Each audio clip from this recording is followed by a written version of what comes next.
Je vais vous entretenir rapidement d'un courant de pensée féministe marxiste dont vous n'avez probablement pas beaucoup entendu parler, surtout si vous êtes né, comme ça se voit, dans la décennie 80 ou 90. Alors, évidemment, vous n'en êtes pas responsable, car même s'il a suscité beaucoup de débats durant cette décennie-là, la décennie 70, là, qui a vu exploser la deuxième vague féministe, on n'en trouve pas de traces aujourd'hui. C'est une théorie qui n'est ni enseignée dans les études féministes, ni même plus largement en sciences humaines, ni même mentionnée dans les bilans historiographiques les derniers romans, les derniers récits historiographiques récents. Et donc, l'apport de la théorie du salaire au travail ménager à la critique et à la déconstruction du concept travail, eh bien, tout ça, c'est évanoui, c'est oublié. Et pour clore le tout, même le thème du travail domestique ne semble plus susciter ou presque plus d'attrait chez les chercheurs et chercheuses féministes et auprès du mouvement des femmes en général. Alors, si ce chapitre-là de l'histoire des idées féministes s'est évanoui, évidemment que les initiatrices et les groupes qui se sont formés dans le sillage de cette pensée, eh bien, ils ont subi le même sort. Pourtant, il s'agissait, et ça c'était un fait inusité à cette époque, là nous sommes en 72, il s'agissait, dis-je, d'un réseau international que certains ont qualifié d'embryon d'international des femmes, et qui s'appelait, comme Julie l'a dit, le collectif féministe international, International Feminist Collective, comptant des groupes dans plusieurs pays d'Europe, aux États-Unis, au Canada, et qui se réunissaient périodiquement dans des conférences internationales, discutaient de textes théoriques, de stratégies d'action et tout. Et le membership du collectif féministe international, aujourd'hui on dirait que c'est un membership intersectionnel, alors rassemblait des femmes blanches, des femmes racisées, des femmes aux sexualités diverses, des hétéros, lesbiennes, prostituées, et aussi des mères, des assistées sociales, des serveuses de resto, des infirmières, des secrétaires, etc. Alors il s'agissait là d'un autre fait inusité en ce début de deuxième vague féministe. Et plusieurs de ces catégories de femmes que je viens de nommer ont contribué de façon très importante à l'élaboration des différents volets du système de pensée qui soutenait la revendication du salaire au travail ménager. Alors, les théoriciennes et les militantes qui ont élaboré cette pensée ont publié bon nombre de documents, surtout si on tient compte de la courte période d'existence du collectif féministe international, soit de 1972 à 1977. Et de plus, encore un autre fait inusité, ces militantes ont incarné leur théorie dans l'action. Alors, le livre que je viens de publier reconstitue des fragments de cette histoire, de ce réseau, notamment sa production théorique et quelques-unes des luttes qu'ils ont menées dans 6 pays.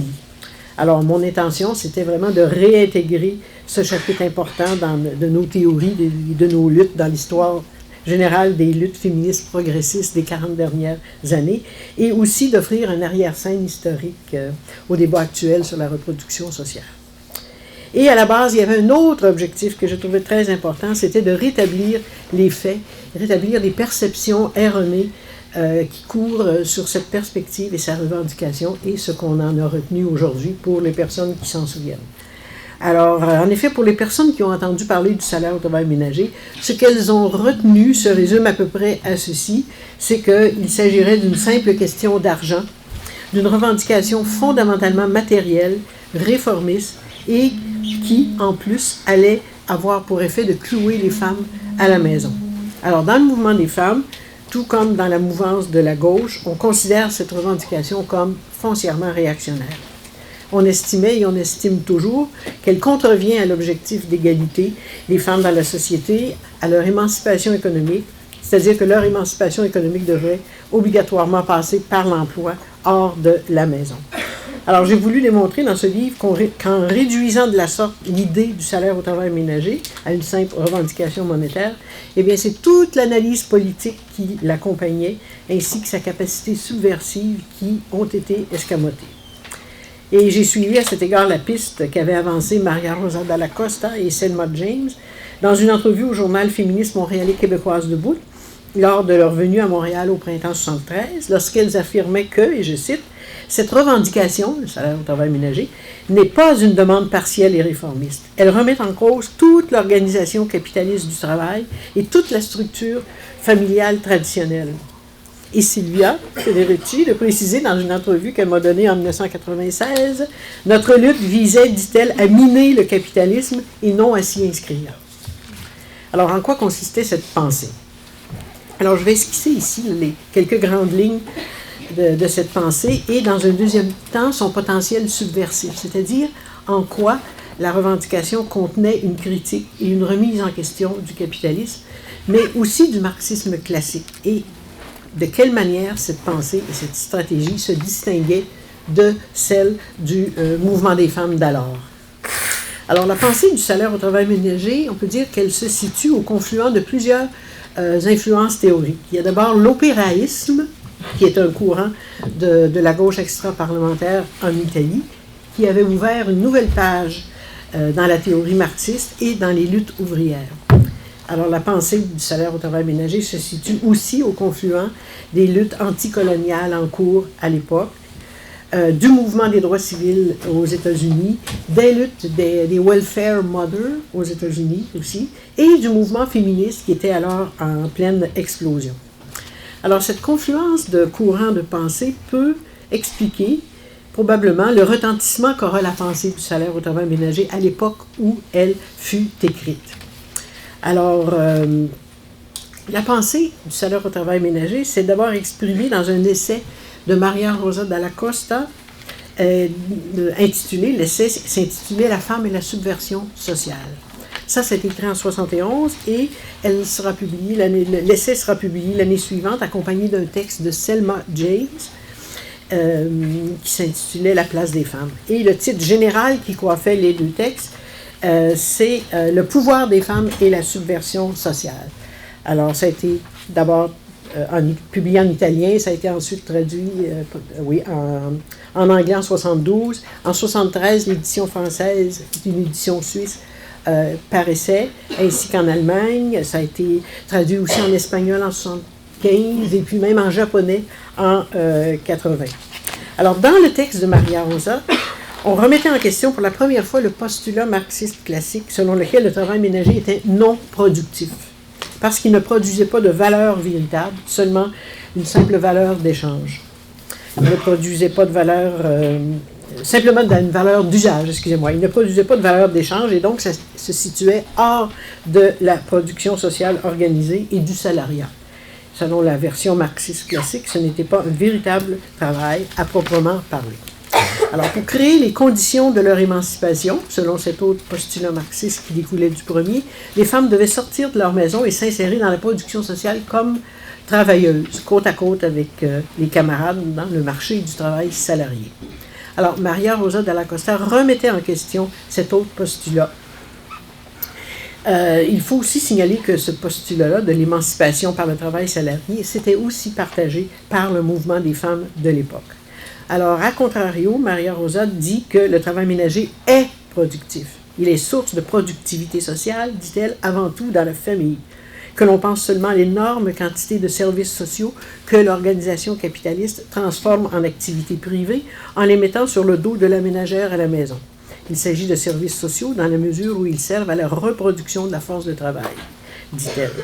Donc, productrice de services sociaux gratuits dans la famille, mais aussi, dit-elle, soupape de sécurité des tensions sociales et avant tout, productrice du bien le plus précieux, l'être humain lui-même. Alors, tels sont là des exemples de productivité sociale des femmes dans les familles, selon elle. Ce qu'on appelait travail ménager, c'était donc en réalité l'ensemble des activités matérielles et immatérielles par lesquelles la vie est reproduite. Les femmes produisent, reproduisent, entretiennent et renouvellent la force de travail physiquement, émotionnellement et sexuellement. C'est un travail de reproduction sociale. Donc, le travail ménager, comme on l'appelait à l'époque, comporte beaucoup plus que les tâches, les tâches matérielles là, à partager et à répartir autrement. C'est vraiment toute l'organisation sociétale qui définissait la place des femmes dans la société. Et pas seulement à la maison, parce que la position des femmes dans le marché du travail était structurée en fonction de cette définition antérieure du travail ménager comme première occupation des femmes. Donc, la famille n'est pas un simple lieu de consommation, comme tout le monde le croyait, mais bien un centre de production sociale. Le courant du salaire au travail ménager voit la famille comme l'institutionnalisation du travail non salarié des femmes, de leur dépendance à l'égard des hommes et, conséquemment, comme l'institutionnalisation d'une hiérarchie de pouvoir. Alors, la famille est ainsi décrite par Maria Rosa Dalla Costa comme étant l'autre usine, l'usine sociale où la force de travail est produite et reproduite, ce qui représente une valeur économique essentielle, une plus-value pour le capital. Alors, le travail des femmes dans les familles contribue ainsi au premier chef à l'accumulation du capital et constitue même le pilier sur lequel le capital repose. Et les femmes sont le pivot de cette usine sociale. Or, ce travail apparaissait, nous dit Maria Rosa, comme un service personnel extérieur au capital. Et cette exploitation a été d'autant plus réussie qu'elle a été dissimulée, mystifiée par l'absence de salaire. Alors, c'est donc justement à travers le salaire, dit-elle, qu'est organisée l'exploitation du travailleur sans salaire. En d'autres termes, le travail ménager ne se situe pas en dehors de la production économique, il est simplement non salarié et payé à même le salaire du conjoint. Ce qui fait que le patron bénéficie de la force de travail de 2 personnes pour le prix d'une seule. Alors, cette forme spécifique d'exploitation qu'est le travail ménager gratuit exige une lutte spécifique, une lutte de femmes justement à l'intérieur de la famille. Et c'était là une autre nouveauté du texte de Maria Rosa, à savoir la conclusion politique qu'elle tirait de cette forme d'exploitation qu'est le travail ménager gratuit non payé. Si la famille est un centre de production essentiel au capitalisme et à la vie même, il peut aussi être un centre de subversion, notamment si les femmes refusent d'y travailler. Si elles refusent ce rôle de ménagère et cette féminité qu'on leur impose, si elles refusent de travailler et se joignent aux autres femmes pour lutter contre toutes les situations qui tiennent pour acquis que les femmes restent à la maison. Alors elles peuvent saper le pilier qui porte l'actuelle organisation capitaliste du travail, à savoir la famille. Et elles peuvent détruire ce rôle de ménagère. Alors, cette nouveauté théorique a donc une implication stratégique majeure, soit une lutte à l'intérieur de la famille, et donc ça implique une contre-stratégie à partir de la cuisine. Donc, une lutte spécifique avec un potentiel subversif, comme l'énonçait d'ailleurs le titre du petit livre manifeste, Le pouvoir des femmes et la subversion sociale. Et c'est ici qu'on peut mesurer un peu ce qui différenciait la stratégie du salaire au travail ménager de celle du mouvement des femmes de l'époque. Alors que le reste du mouvement des femmes, même si on s'entendait dans le mouvement des femmes pour dénoncer le travail ménager gratuit, dévolu aux femmes essentiellement, on sautait de la dénonciation du travail ménager gratuit à la lutte sur le front du travail à l'extérieur et la lutte en faveur des garderies. Alors, ceci valait pour la plupart des groupes du mouvement des femmes, des plus à gauche ou plus réformistes. C'était la même stratégie. Quant aux tâches de reproduction à la maison, la solution, c'était, pour le mouvement des femmes, le partage des tâches entre conjoints, quand il y en avait un, donc en quelque sorte la privatisation de solutions, car le tout reposait, dans le fond, sur le bon vouloir des partenaires. Donc, refuser le travail ménager, refuser ce rôle de ménagère, faire que de ce refus et de cette résistance un levier et une stratégie de pouvoir, eh bien, cette interprétation-là des résistances possibles des femmes et du pouvoir plus général des non-salariés, de subvertir le système social et économique, eh bien, ça, c'était inédit à ce jour dans le mouvement des femmes. La théorie se faisait action. Et la stratégie proposée, c'était, comme je le disais, le salaire au travail ménager, dont l'esprit est ainsi exprimé par l'auteure Maria Rosa Dalla Costa dans Les femmes et la subversion sociale. Elle dit la revendication du salaire au travail ménager est seulement une base, une perspective de départ dont le mérite essentiel est de pouvoir lier immédiatement l'oppression, la subordination et l'isolement des femmes à leur fondement matériel. Elle dit c'est peut-être là la fonction majeure de la revendication du salaire, donner en même temps une indication pour la lutte et une direction en termes organisationnels, là où oppression et exploitation, situation de caste et de classe se trouvent indissolublement liées. La traduction de cette perspective en termes de pratique continue, eh bien, c'est la tâche que le mouvement doit affronter en Italie et ailleurs, dit-elle. Donc, la revendication du salaire au travail ménager se voulait, comme elle dit, une base, une perspective de départ et non une fin en soi. elle donnait, elle donnait une indication, dans le fond, pour la lutte et un levier de pouvoir pour changer la situation des femmes tout au cours des mobilisations. Et ce fut là un outil de sensibilisation sans pareil. Alors, c'est à partir de ce texte-là, de Maria Rosa, que se rassemblèrent des femmes qui allaient former le collectif féministe international. Donc, vous avez une des cofondatrices ici à ma droite. Alors, un manifeste fut produit à l'occasion de la rencontre de fondation qui eut lieu à Padoue en juillet 1972, où il est précisé dans ce manifeste-là le nouveau sens qu'elle donnait à la classe.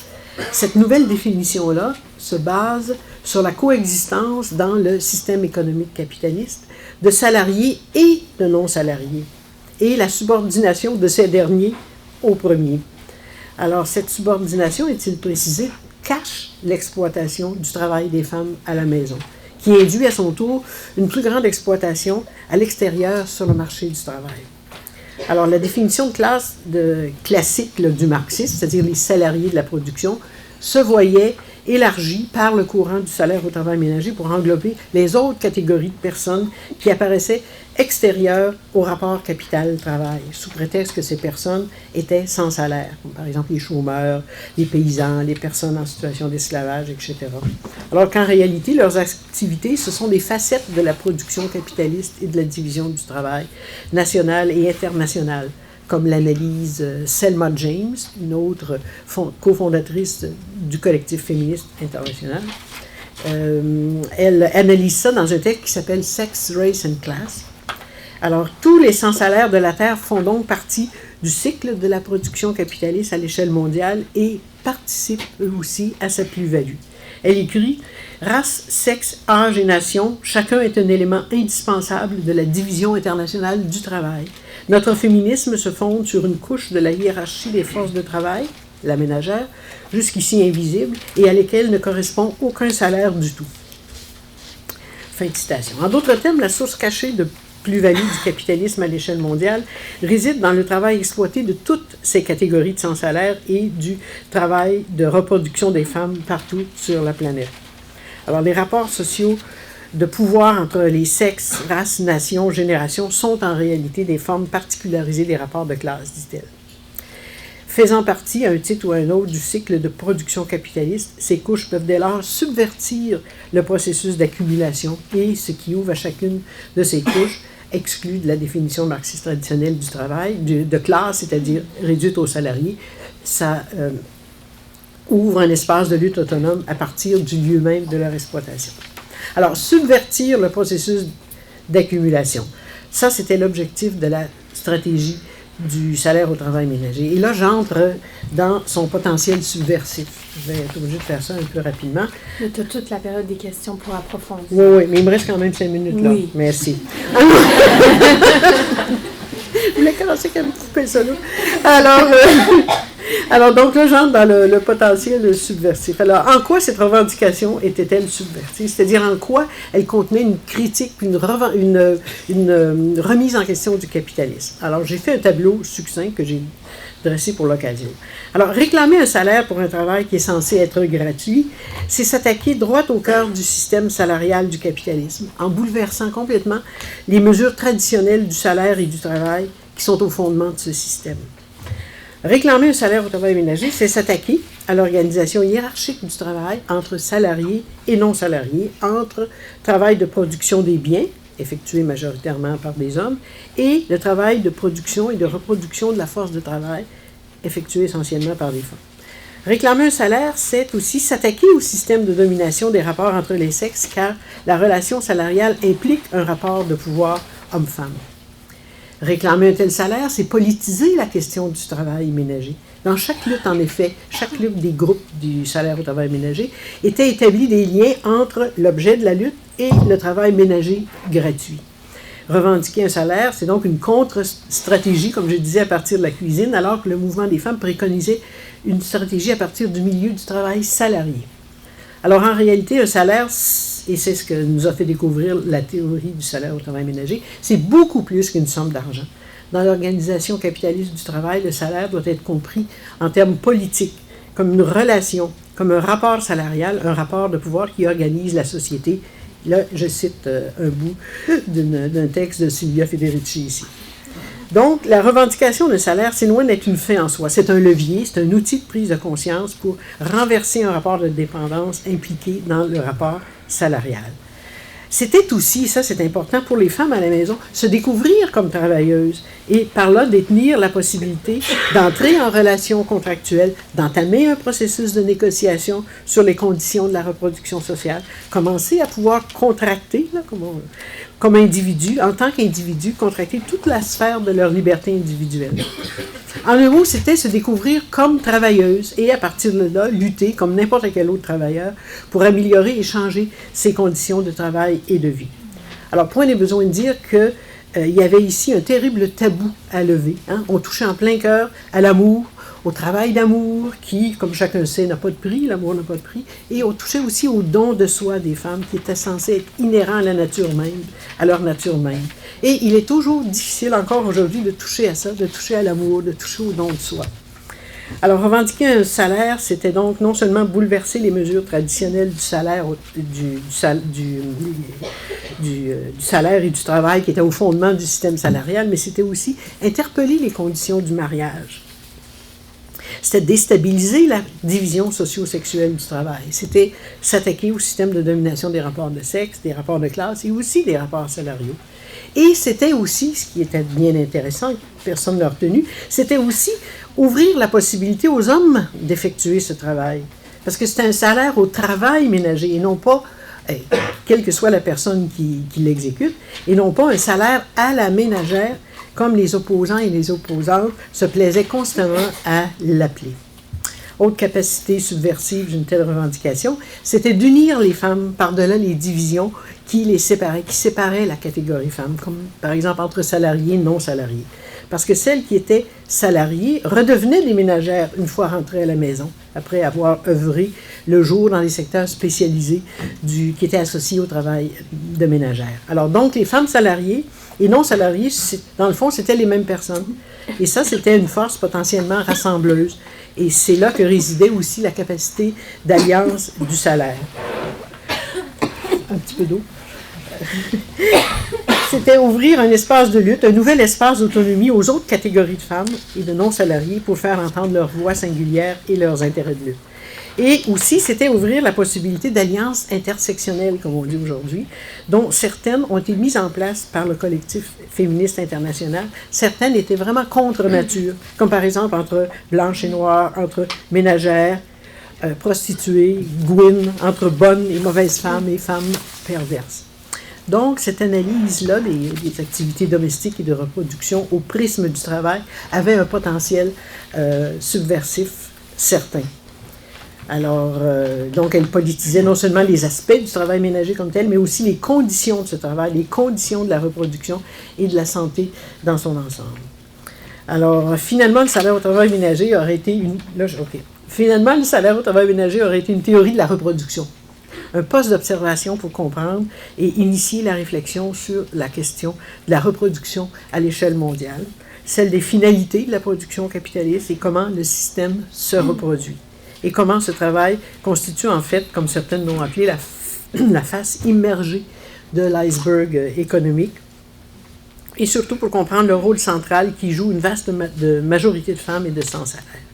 Et pour comprendre la place des sans-salaires et leur division entre sexe, race et classe et leur rôle dans la société salariale. Et les moyens d'y résister. Tout ça, ça a été écrit il y a 40 ans, entre les années 72 et 77, et je crois qu'il était temps qu'on consigne ce riche héritage de pensée et d'action. C'est ce que j'ai tenté de faire avec mes modestes moyens et à d'autres de le compléter. Bonsoir, c'est très beau de voir ça. C'est vraiment, me donne beaucoup de joie. Et surtout voir tant de jeunes, non? Parce que je crois que le monde à vous, c'est vous qui devez changer le monde maintenant. Alors, nous confions que c'est le principe d'une grande conversation que j'espère de continuer. Parce que j'ai été déjà inspirée, non, du mouvement du à Québec, de Montréal, le mouvement des étudiants. Pour beaucoup de semaines, nous avons porté le rouge ici, non? Et a été un grand moment d'inspiration qui n'est pas terminé. Alors, je suis très contente d'être ici avec vous et je veux remercier avant tout les organisateurs de cette occasion et avant tout Louise qui a fait ce travail merveilleux sur la campagne au salaire pour le travail ménager, que je crois que sera le livre pour beaucoup de temps, sera le livre sur cette campagne internationale. Et alors, je dis à vous que vous devez l'acheter. Je l'ai payé cher pour dire qu'elle dise ça. Parce qu'elle a fait une grande présentation, mais vite. Et alors, il y a beaucoup de choses sur lesquelles réfléchir. Et je suis très contente ce soir d'être ici avec vous, non? Et pour réfléchir un peu sur ce qui a signifié cette campagne, non? Et je ne le peux pas appeler un mouvement, mais il commençait à se présenter comme un mouvement parce qu'il y avait des groupes dans beaucoup de pays et je crois qu'il y avait une bonne possibilité de s'expandre. Et je crois que c'est important de retourner à ce moment dans les années 70, la fin des années 70, et pour comprendre ce qui s'est passé avec le mouvement féministe. Parce que je crois, je le dis souvent, c'est mon slogan, que la campagne pour le salaire au travail ménager a été une grande occasion perdue pour le mouvement féministe.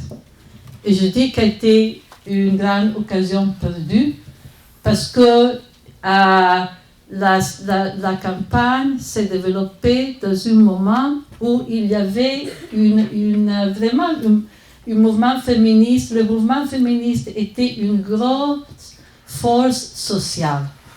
Non? Alors, et c'était une force sociale qui cherchait une stratégie. Et je crois qu'il aurait été très important, non?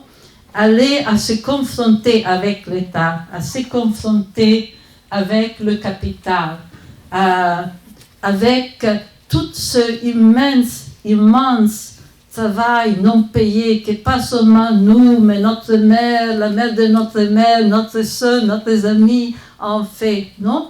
Et d'aller à se confronter avec l'État, pas avec les mains vides, non, mais en faisant, revendiquant, en faisant peser notre travail, qu'on travaille déjà et qu'on travaille beaucoup et beaucoup tous les jours et sans être payé.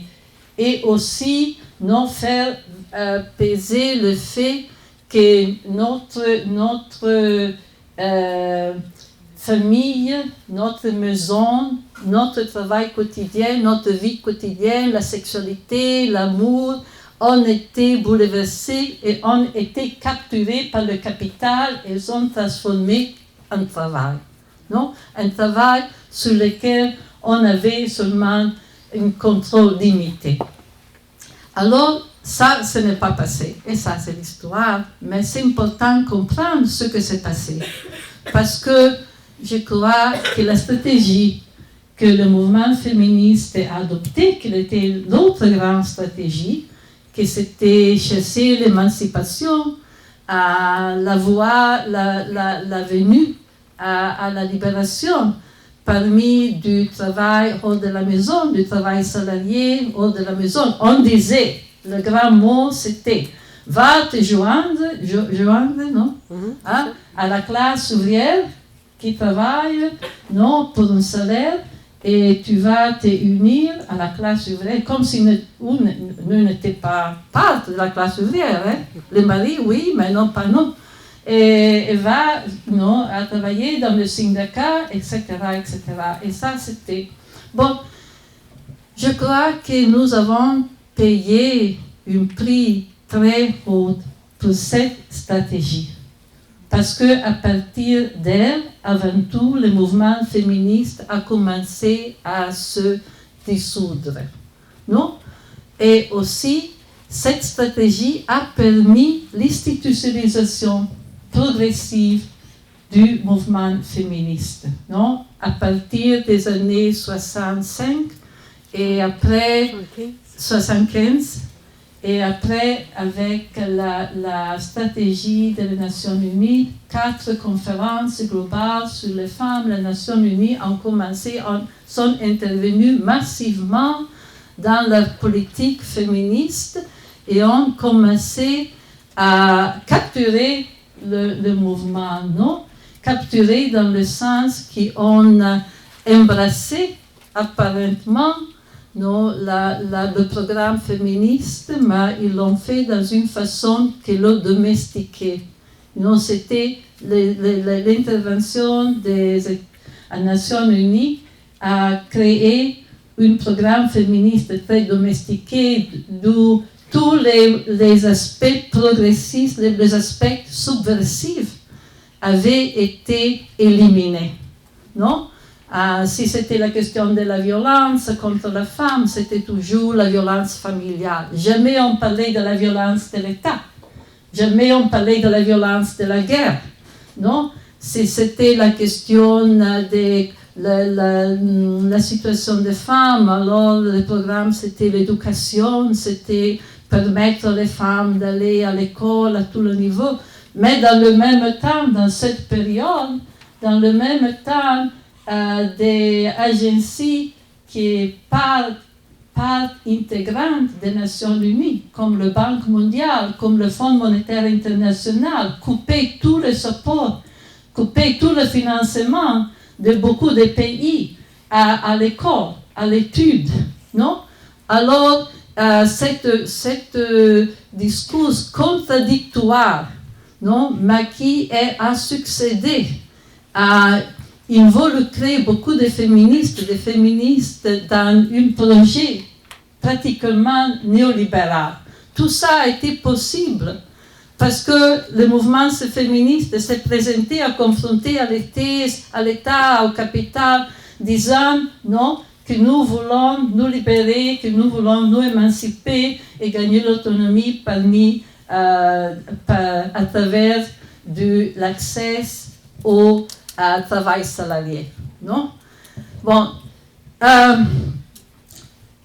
alors, je dis que toute cette histoire, je n'ai pas ce soir le temps, parce que je vois que je n'ai pas le temps de vraiment d'examiner cette période comme il faudrait, non? Mais je veux dire seulement que ce serait très important retourner à penser cette période pour comprendre comment on ne doit pas faire les mêmes erreurs et les erreurs qu'on a faites.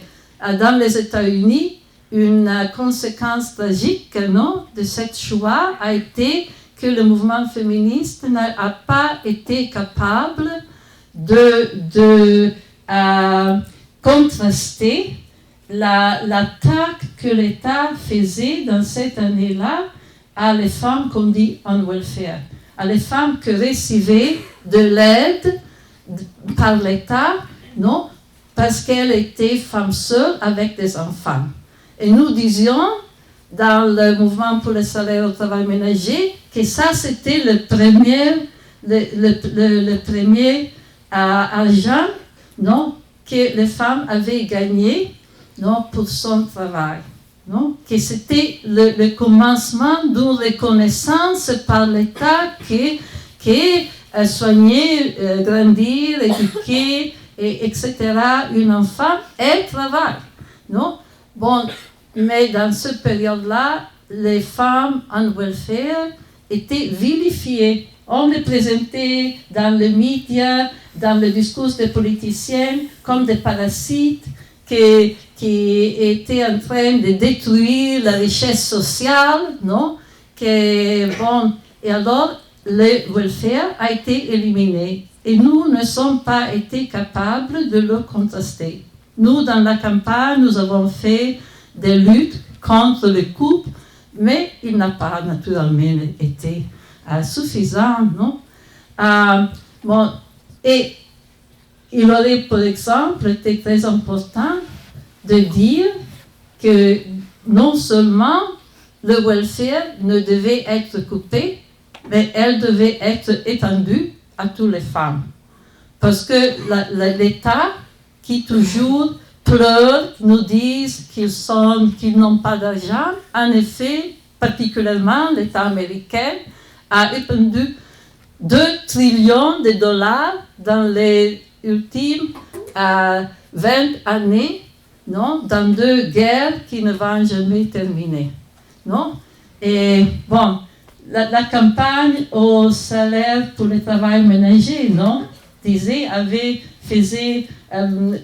Louise a dit très bien, non, que c'était une campagne pas seulement pour améliorer la condition des femmes, mais c'était une campagne qui était directement, se contrastait directement le système capitaliste, non? Et ce que nous disions était que dans cette société, non, le travail qui est considéré productif, par exemple le travail de la guerre, le travail, la production qui est finalisée à la destruction est considérée comme travail productif, non, comme production qui est productive, qui contribue, non, à la richesse sociale.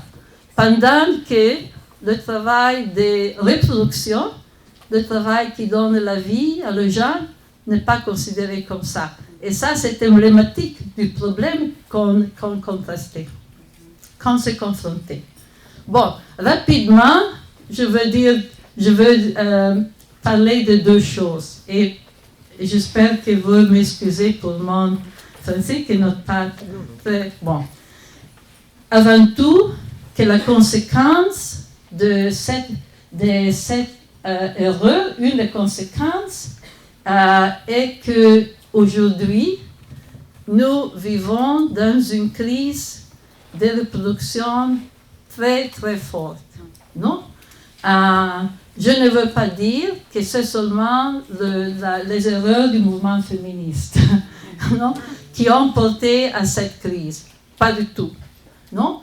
Il est clair qu'il y a eu, dans les dernières 30 années, une restructuration de l'économie globale et une attaque sans précédent contre la classe laboratrice, non, à tous les niveaux, et à niveau global surtout, non, parce que ce que nous avons vu et que nous vivons aujourd'hui, c'est une attaque contre toutes les formes de subsistance. C'est pourquoi on dit que la globalisation est une forme d'accumulation originaire. Parce que l'attaque est une attaque qui commence avec des procès très grands d'expropriation des terres. Aujourd'hui, il y a une expropriation sauvage de les compagnies minières, beaucoup d'eux qui viennent du Canada. Donc, partout où je voyage, on me dit il y a une compagnie canadienne et américaine bien aussi. Non? Qui vont faire des excavations pour l'or, etc. Il y a le démantèlement du état de welfare. Non? Il y a vraiment, au lieu de le support que l'État a donné dans le passé à la reproduction, aujourd'hui, on nous dit qu'il faut aller au marché pour nous reproduire, que le marché, c'est l'organisateur de notre reproduction. Ça signifie qu'on doit payer pour l'école, on doit payer pour la santé, on doit payer pour les garderies. Et vous savez bien, parce que j'ai vu la grande lutte que vous avez faite dans le 29 de novembre de cette année, de l'année passée, j'ai vu que vous connaissez bien le problème des coupes permanentes, continuelles, à toutes les formes d'aide sociale, non? Et à toute forme d'investissement de l'État dans les services publics, etc. Et la conséquence est une grande crise qui est particulièrement évidente dans la situation des enfants, dans la situation des personnes âgées, surtout les personnes âgées qui ne sont pas autosuffisantes, et particulièrement évident dans la situation des étudiants, non? Et surtout dans la situation des femmes. Aujourd'hui, vous savez que femmes et pauvreté ont devenu synonymes. Et la figure de la pauvreté aujourd'hui, c'est la figure d'une femme avec un enfant, non? Et alors, je dis qu'aujourd'hui, le discours du salaire au travail ménager est encore un discours important. Parce que, en effet, non, c'est un discours qui pose le problème de la reproduction et le problème de la réappropriation de la richesse. Le problème de la réappropriation, à la fin, la demande, la revendication du salaire pour le travail ménager, c'était une demande, une revendication de réappropriation. Non? C'était pas l'équivalent de dire nous prenons un autre travail pour avoir l'autonomie économique. Non? C'est-à-dire, nous faisons déjà du travail. Maintenant, nous voulons de l'État, nous voulons du capital réapproprier ce que nous avons fait, ce que nous avons produit. J'espère d'avoir, dans la période de questions, le temps de parler un peu plus sur la question de cette crise, que je crois c'est très, très important. Parce que ce qui se passe maintenant sont des choses qui sont abominables. Mais je veux conclure en parlant de stratégie, en gardant au futur et aussi au présent. Alors, je veux parler un peu de stratégies que je vois se sont développées en cette année parmi les femmes. Comme les femmes ont réagi à cette situation de grande crise, non?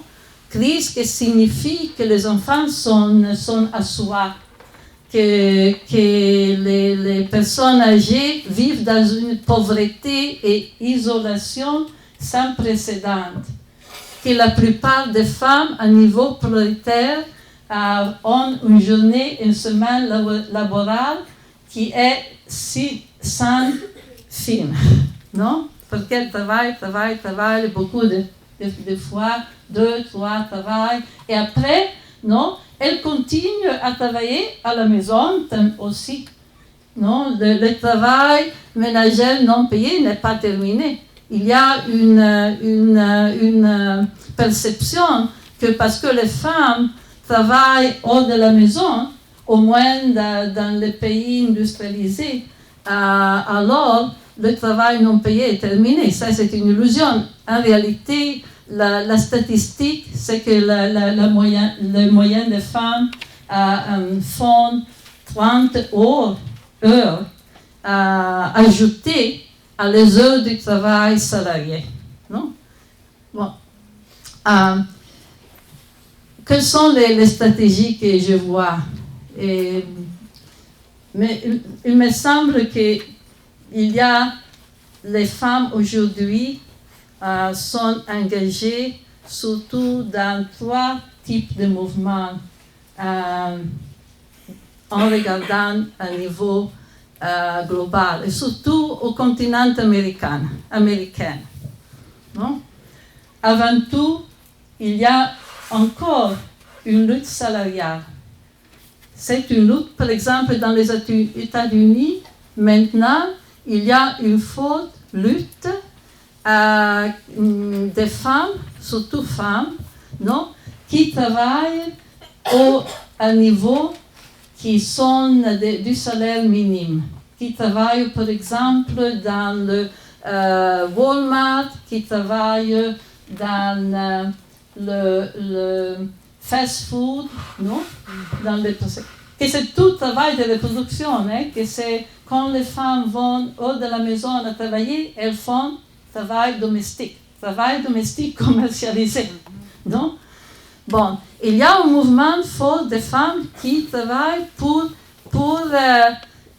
augmenter le salaire minime. Mais surtout, il y a un mouvement très intéressant qui est un mouvement international du salaire pour le travail domestique. Et c'est le mouvement des travailleuses domestiques payées, non, qui sont en train de s'organiser. Non? Et c'est un mouvement qui est très, très intéressant. Il apprend encore beaucoup de thèmes de notre campagne. Parce qu'ils font valoir, ils font valer, non, l'importance du travail domestique. Elles disent le travail domestique est le travail qui est la machine qui move le monde. Non? Et aussi un mouvement qui est extrêmement riche, un mouvement multiculturel, parce que les femmes sont surtout femmes migrantes. Dans les États-Unis, c'est un mouvement de femmes africaines, de l'Amérique latine, des Caraïbes, de l'île caribéenne. Bon, et elles ont inventé beaucoup de stratégies et de tactiques nouvelles pour se visibiliser, parce qu'elles vivent dans l'invisibilisation. Non? Et je crois qu'il y a un mouvement que les femmes et les hommes doivent supporter. Parce que ce mouvement qui pose, c'est le seul mouvement que je connais à niveau international aujourd'hui qui pose la question, l'autre mouvement, le mouvement des travailleurs du sexe, qui aussi pose la question des travail non payé, salariés. Mais le mouvement des travailleuses domestiques, non, est très fort. Et par exemple, il a eu une victoire dans les États-Unis parce que à la fin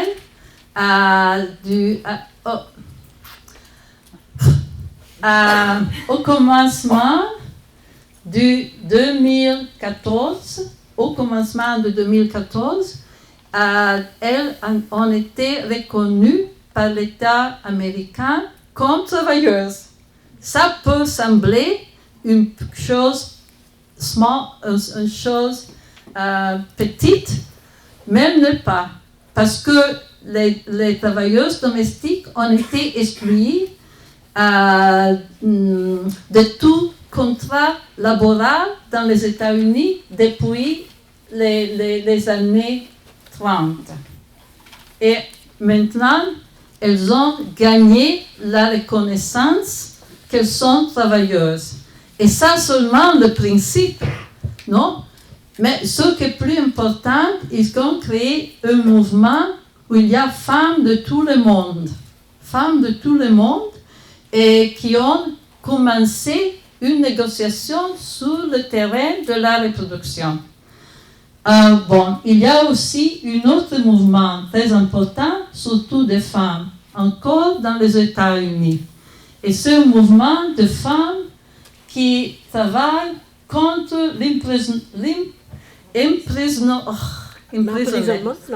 l'emprisonnement de masse qui se passe et contre la brutalité de la police. Parce qu'un des problèmes que nous rencontrons aujourd'hui, c'est la violence de l'État, qui se manifeste dans beaucoup de façons. Une violence qui se manifeste avec la guerre, mais qui se manifeste surtout et aussi dans la rue, comme vous savez, où il y a continuellement une brutalité qui est concentrée contre les jeunes noirs, mais qui ne se reste pas là. Non?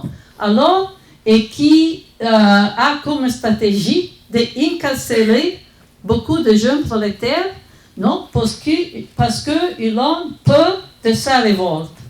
Parce que quand aujourd'hui, la lutte du capital, le but du capital, de la société capitaliste, c'est de couper les moyens que nous avons pour notre reproduction, il doit organiser une grande violence. Non? Il doit organiser une grande violence. Alors, je crois qu'il y a un mouvement de femmes qui s'organisent, qui ont été très importantes non, dans cette lutte contre les meurtres par la police, etc., etc. Troisième, c'est une lutte que je appelle la lutte pour le commun. Il serait important, et j'espère que je vais parler plus dans la discussion, une lutte pour le commun qui vient encore, une lutte qui a vu sa réalisation plus grande, surtout dans les pays de l'Amérique du Sud, où, comme réponse à l'expoliation systématique des femmes, des hommes, des zones moyennes de subsistance, les femmes et contre la répression, les femmes ont commencé à instituer des formes de coopération dans la reproduction, comme comment on dit, les communal kitchen, non? Les cuisines collectives. Les cuisines collectives, faire le shopping collectivement, l'agriculture urbaine, s'approprier de la terre dans les espaces urbains, s'approprier d'espaces urbains de logement, etc., etc. Très, très important qu'elles sont une font d'inspiration, non, pour nous también. Alors, pour conclure, je veux dire qu'aujourd'hui, non, et je sais que ça, c'est la question qui est primaire, non, pour tous nous, qui sont confrontés par ce programme d'austérité sauvage, non. Je crois que l'importance, c'est vraiment avant tout, placer la question de la reproduction au centre de la politique. Non, au centre de la politique. Parce que la question de la reproduction est importante aussi dans les formes d'organisation politique. Non? Je crois que le mouvement d'Occupy a été très important parce qu'il a démontré le pouvoir, quand il est important, d'un type de politique de militance qui ne sépare pas la reproduction, la vie quotidienne du moment de la politique. Non? L'action politique et la reproduction de la vie quotidienne. Que c'était la caractéristique du mouvement d'Occupy, non? Qu'il faisait une action politique, mais aussi il organisait la distribution, l'organisation du manger bon.